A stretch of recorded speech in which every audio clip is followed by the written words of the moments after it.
The psychology of money, hidden mental traps that quietly destroy your wealth. Money is not a math problem. That's the mistake most people make. They treat personal finance like an equation, something that can be solved with the right formula, the right spreadsheet, the right strategy. But the truth is far more uncomfortable. Your biggest financial enemy isn't inflation, or a bad market, or even poor timing. It's your own mind. This isn't a piece about budgeting tips or investment portfolios. It's about the invisible psychological forces that silently steer your financial decisions in the wrong direction, often without you even noticing. Because here's what most financial education gets wrong: it teaches you what to do, but completely ignores why you can't seem to do it.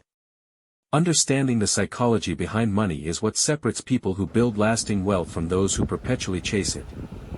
Let's break down every mental trap standing between you and financial freedom, and exactly how to escape each one. Act 1, the illusion of rational thinking. Trap 1, you believe you're making logical decisions. Here's a question worth sitting with: why do two intelligent people look at the exact same investment opportunity and make completely opposite choices? One buys. One sells. And both are convinced they're right. The answer isn't that one of them is smarter. It's that they grew up in different financial realities, experienced different economic environments, and developed entirely different emotional relationships with money. Every single person on the planet carries a unique financial worldview shaped by their personal history, and that worldview quietly dictates nearly every money decision they make. Someone who watched their parents lose their home during an economic downturn will approach debt very differently from someone who grew up watching a parent build wealth through leveraged real estate. A person who came of age during a financial crisis will have a deeply different relationship with the stock market than someone whose first investment experience was a bull run. These aren't irrational responses, they're human ones. The problem is that we rarely recognize our own bias. We don't think of ourselves as emotional decision makers. We think of ourselves as rational adults making considered choices. But that sense of rationality is itself one of the most powerful biases. The smarter you are, the better you become at constructing logical-sounding justifications for decisions that were actually driven by emotion, fear, or past experience. Your financial experience is a tiny sliver of everything that's ever happened in the world of money. You've lived through perhaps a few decades of economic history at most, probably while being too young to truly understand the early years. And yet, that narrow window shapes almost everything you believe about investing, saving, spending, and risk. The first step toward better financial thinking isn't learning more strategies. It's developing genuine humility about the limitations of your own perspective. You haven't experienced everything. Your instincts aren't always right. And the person making the opposite bet from you isn't necessarily crazy, they might just be working from a different set of lived experiences. Trap 2. You think outcomes are fully within your control. We live in a culture that loves the narrative of earned success. Work hard, make smart choices, and you'll be rewarded. And there's real truth in that. Effort matters. Discipline matters. But we dramatically overestimate how much of any financial outcome is within our control, and we systematically underestimate the roles of luck and risk. Consider two equally brilliant, equally driven young people starting from the same place. One happens to be in the right city when a transformative industry takes off. One happens to meet a mentor who opens a career-defining door. One makes a particular investment 6 months before the sector explodes. These aren't the result of superior decision-making, they're circumstances. Timing. Chance. At the same time, someone else makes every objectively correct decision and still gets devastated by a health crisis, a family emergency, a once-in-a-generation economic collapse, or simply being born in the wrong decade for their particular skill set. This isn't a cynical observation. It's a liberating one, if you let it be. When you stop attributing every success entirely to your own brilliance and every failure entirely to your own incompetence, you develop something genuinely valuable: perspective. You stop taking unnecessary risks because you got lucky once and assumed it was skill. You stop being paralyzed by failure because you recognize that not everything was in your hands. Humility in finance isn't weakness. It's one of the most powerful risk management tools available. The people who understand that outcomes involve more variables than they can control tend to build more resilient financial lives, because they plan for uncertainty instead of assuming they can predict or prevent it. Be careful about which success stories you try to replicate. The more extreme the success, the more likely that luck and unrepeatable circumstances played a significant role. Study the patterns that hold across many different people and environments, not the individual stories that may be impossible to recreate. Trap 3. You let a compelling narrative override reality. Human beings are wired for stories. We don't naturally think in statistics and probability distributions, we think in narratives. And financial markets, media, and social circles are absolutely overflowing with compelling stories designed to trigger exactly that storytelling instinct. The lottery winner who turns $5 into $100 million. The college dropout who builds $1 billion company in a garage. The person who put their entire savings into a single cryptocurrency and retired at 30. These stories spread because they're remarkable, emotionally powerful, and deeply appealing. They make us feel like extraordinary outcomes are within reach, that maybe we could be next. What we don't see, and what our brains conveniently fail to weight properly, are the millions of people who played the same game and lost. The countless lottery tickets that produced nothing, the hundreds of startups that failed quietly. The thousands of crypto investors who lost everything chasing the same dream. This is what makes appealing fictions so dangerous. They're not completely false. They're selectively true. There really was a crypto millionaire. There really are lottery winners. But the story excludes the enormous probability of failure, and our narrative-hungry minds fill in the gap with wishful thinking. Before making any significant financial decision, it's worth pausing to ask yourself a hard question: am I evaluating this opportunity based on actual evidence and realistic probability, or am I responding to a story that feels good? Am I following logic, or am I following hope dressed up as logic? The most dangerous financial traps are never obvious lies. They're half-truths wrapped in a story compelling enough to make you stop asking questions. Trap 4. You plan like a machine but live like a human. Spreadsheets don't have feelings. They don't experience anxiety when the market drops. They don't feel envy when a colleague gets a promotion. They don't feel the creeping dread of watching a portfolio decline month after month, or the irrational euphoria of seeing it surge. You do. This is one of the most underappreciated gaps in personal finance, the difference between a plan that's theoretically optimal and a plan that you can actually stick to under real-world emotional pressure. The perfect investment strategy is worthless if you abandon it the moment it becomes uncomfortable, and almost every strategy will become uncomfortable at some point.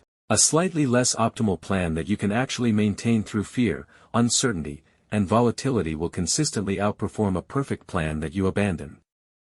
This is why emotional sustainability matters just as much as mathematical optimization when designing your financial life.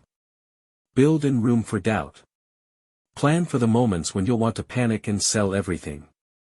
Choose an approach you can genuinely commit to, not just intellectually, but emotionally. Because the gap between knowing what to do and actually doing it when everything feels uncertain is where most financial plans go to die. Act 2, the emotions that hijack your finances. Trap 5. You chase more long after you have enough.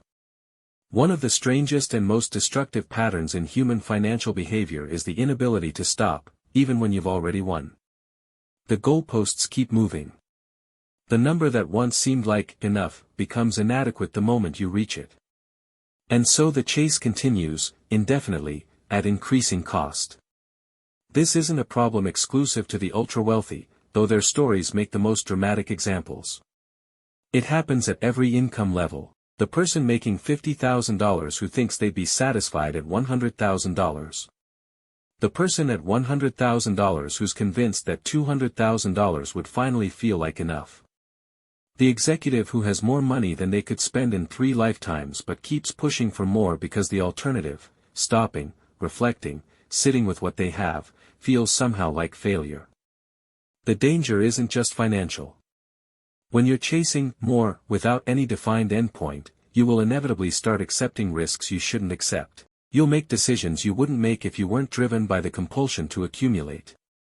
And often, those decisions are what transform a success story into a tragedy. The antidote is one of the simplest and hardest things in personal finance: define what enough means to you. Not what success looks like to other people. Not what your social circle seems to expect. What would genuinely make your life feel complete and free? Identify that number. Write it down. And then, crucially, actually stop when you reach it, or at minimum, stop taking reckless risks once you're there. Because no additional income, no extra investment return, no upgraded lifestyle is worth trading peace of mind. And peace of mind is exactly what gets sacrificed when you can't stop chasing. Trap 6. You spend money to earn admiration that never comes. There's a powerful illusion embedded in consumer culture, that visible status signals earn genuine admiration.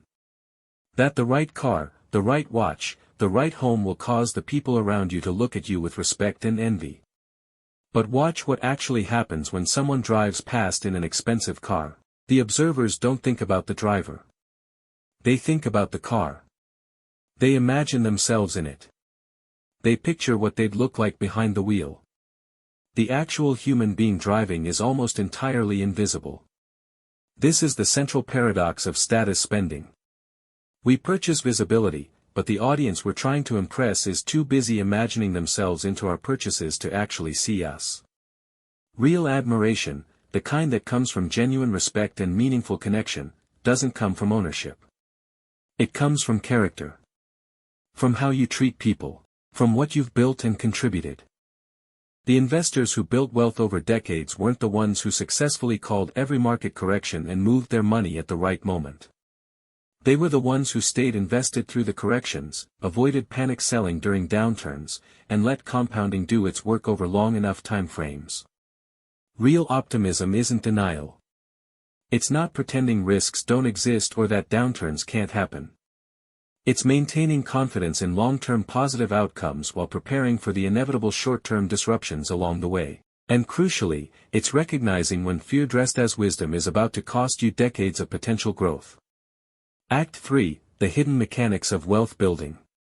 Trap 9. You think saving requires a specific destination. Most financial planning advice is goal-oriented. Save for a house. Save for retirement. Save for your children's education. These goals are valuable, but they miss something important. The most powerful benefit of saving isn't the specific goal it funds. It's the freedom and optionality that savings creates. Savings without a designated purpose is still enormously valuable, arguably more valuable than targeted savings, because it gives you the ability to respond to the unexpected. To survive a job loss without catastrophe. To take advantage of an opportunity that couldn't have been predicted. To walk away from a bad situation without being financially trapped. The gap between your income and your spending is one of the most direct measures of your financial freedom. A high earner who spends everything they make has almost no real freedom. They're one disruption away from financial crisis, regardless of what their salary looks like. A moderate earner who consistently lives below their means builds something that can't be easily measured on a balance sheet. Genuine optionality. The goal isn't to maximize savings at the expense of living. It's to create enough breathing room that life's inevitable surprises don't become financial catastrophes, and that opportunities, when they appear, can actually be seized. Trap 10. You want investment returns without investment discomfort. Every investment return comes with a corresponding emotional cost. Market volatility, periods of underperformance, the psychological pain of watching your portfolio decline, these aren't malfunctions. They're the price of admission for long-term gains. The investors who try to avoid this cost, who jump out of positions when discomfort spikes, time the market, or perpetually chase last year's winner, consistently underperform those who simply accept the discomfort as part of the process. By trying to avoid the short-term pain, they sacrifice the long-term gain. Understanding this changes your entire relationship with market volatility. A bad month isn't a signal to reconsider your strategy. It's the fee being charged for the returns that will eventually come. Seeing it that way, as a cost rather than a punishment, is what allows long-term investors to stay in the game when everyone around them is panicking. The question isn't whether you'll experience discomfort as an investor. You will. The question is whether you'll have prepared your mindset well enough to endure it without making decisions you'll regret. Trap 11. You think building wealth and keeping it require the same skills. Getting wealthy requires a particular set of qualities: boldness, calculated risk-taking, the willingness to act decisively even under uncertainty. These are offensive skills. And we celebrate them constantly. The bold entrepreneur. The aggressive investor. The person who bet on themselves and won. But staying wealthy requires a completely different and far less glamorous set of qualities. Caution. Humility. Patience. Systematic risk management. The willingness to prioritize survival over optimization. Many people who build significant wealth never make the psychological shift from offensive to defensive. They keep playing the same bold, high-risk game that created the wealth in the first place, and eventually, one bad bet or unexpected event undoes decades of accumulation. True financial security isn't built by finding the highest returning investment. It's built by constructing a financial life resilient enough to survive the inevitable surprises, job losses, market crashes, health crises, economic disruptions, without requiring everything to go right simultaneously. The people who hold on to wealth long-term aren't the ones who never lose. They're the ones who've structured their finances to ensure that a loss, when it comes, isn't existential. Trap 12. You build plans that can't survive contact with reality. Even the most carefully constructed financial plan will encounter realities it didn't anticipate. Markets move unexpectedly. Circumstances change. Personal priorities evolve. And when reality diverges from plan, which it always does, eventually, the strength of your financial position depends not on how perfect the plan was, but on how much room for error you built into it. A margin of safety isn't pessimism, it's engineering. Great engineers don't design bridges that can handle exactly the expected load, they design for significantly more than that, because they know the unexpected is inevitable. The same principle applies to financial planning. Conservative estimates, diversified income sources, liquid reserves, insurance, these aren't signs of excessive caution. They're recognition that the future is uncertain and that financial plans built with no room for deviation are fragile in exactly the moments when resilience matters most. Act 4, Time, the most underutilized asset. Trap 13. You dramatically underestimate what time can do. Compound growth is cognitively counterintuitive. Our brains are built for linear thinking, we naturally imagine growth as steady and incremental. But compounding is exponential, and the true power of exponential growth doesn't reveal itself until the later stages of the curve. This is why starting early is so dramatically more impactful than investing more. 10 years of additional time for compounding to operate can be worth more than doubling your annual contributions. The math is startling once you actually run the numbers, and most people never do. The single best financial move available to most young people isn't finding the perfect investment or earning more money. It's starting now, with whatever amount is available, and committing to staying in the market for as long as possible. Time is the most democratically available asset in investing, everyone has it, at least early in life, and it's consistently the most squandered. Trap 14. You underestimate how much a few rare events drive everything. Most days in an investment portfolio don't matter very much. Most individual stocks in a diversified portfolio will produce mediocre returns or losses. Most business decisions will have modest impacts. And then, occasionally, something extraordinary happens, a tail event, and it changes everything. The pattern holds across investing, business, and life. Outcomes are not normally distributed. A small number of events drive a disproportionate share of total results. One great investment can outweigh a dozen mediocre ones. One right decision at the right moment can redefine a career or a financial life. What this means practically is that your job isn't to be right every time. It's to stay in the game long enough to encounter the rare events that matter enormously, and to be positioned to benefit from them when they arrive. Consistency, patience, and resilience are what give you enough at-bats to eventually hit something life-changing. Trap 15. You trade your time for things instead of freedom. The most valuable thing money can buy isn't a car or a house or even financial security in the traditional sense. It's control over how you spend your time.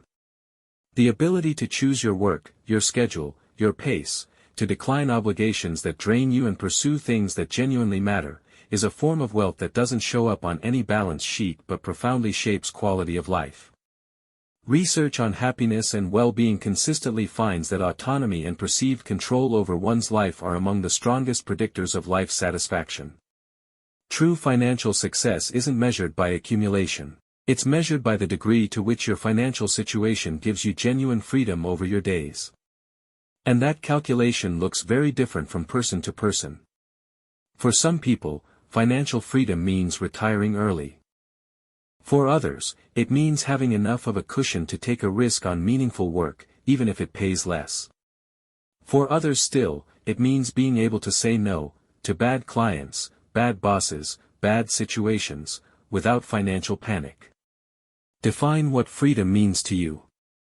Then build toward that, instead of toward someone else's definition of enough. Act 5. Building a financial identity that lasts. Trap 16. You expect the future to look like the past. Financial history is enormously valuable. It tells us how people behave under pressure. It shows us what recovery looks like after crisis. It demonstrates the long-term power of markets and compounding. But it cannot predict the future, and using it as though it can is one of the most dangerous intellectual errors in investing. The events that most dramatically reshape financial landscapes are, almost by definition, unprecedented. They couldn't be predicted from historical patterns because nothing like them had happened before. The value of studying history isn't gaining predictive power. It's developing the psychological groundedness to stay calm when the next unprecedented thing happens, which it will. Certainty isn't available in financial markets. Equanimity is. And equanimity, the ability to stay clear-headed and committed to your strategy even when everything is uncertain, is worth more than any predictive model. Trap 17. You forget that your future self is a different person. The plans you make today are made by who you are today. Your current values, your current priorities, your current vision of a good life. But you will change. Not in ways you can fully anticipate, and not on a schedule you can plan for. The person who is absolutely certain at 25 that they'll never want children may feel entirely differently at 35. The person who is convinced at 30 that career achievement is everything may discover at 40 that time with family matters more than any professional milestone. These shifts aren't failures of character or consistency. They're what it means to be human and to grow. Financial plans that don't account for this natural evolution tend to become sources of regret. Extreme commitments, to extreme frugality, to extreme sacrifice in service of a specific financial goal, to a particular vision of what life should look like, leave no room for the version of you that will exist a decade from now. Build flexibility into your financial life.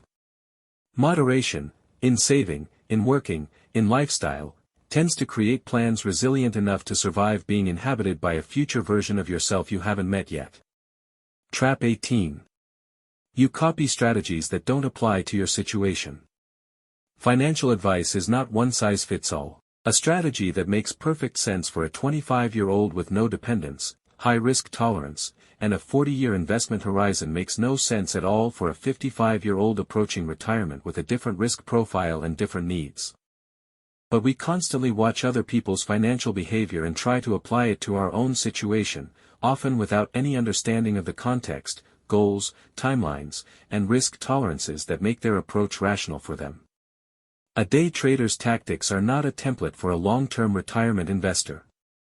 A tech entrepreneur's high-risk strategy is not a model for someone who can't afford to lose what they have. Know your own game. Understand your own timeline, your own goals, your own genuine tolerance for risk, not the tolerance you claim to have in a bull market, but the tolerance you'll actually have when your portfolio is down 40% and every headline says things will get worse. Design a financial strategy built around that honest self-assessment, and then tune out the noise of strategies that aren't designed for your situation. The final, most important mindset shift: financial success is not a competition. It's a personal optimization problem. You're not trying to beat anyone else. You're trying to build a life that feels genuinely free, genuinely secure, and genuinely yours.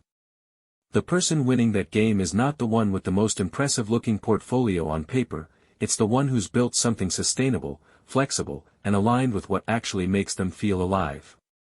That's the real psychology of money. And now you have the map.